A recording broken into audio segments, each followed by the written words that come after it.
How does everything fit together?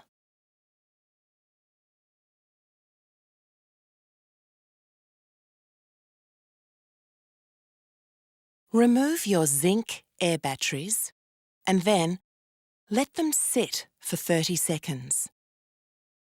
This will maximise the life of the batteries.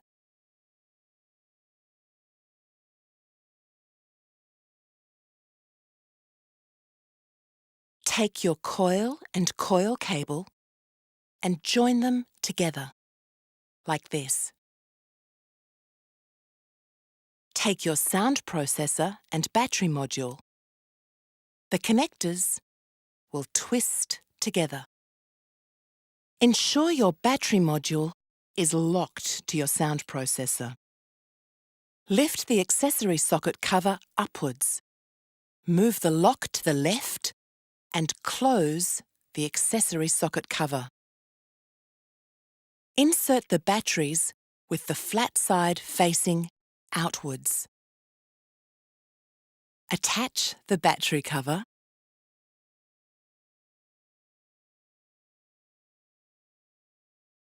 Attach the coil cable to the processor.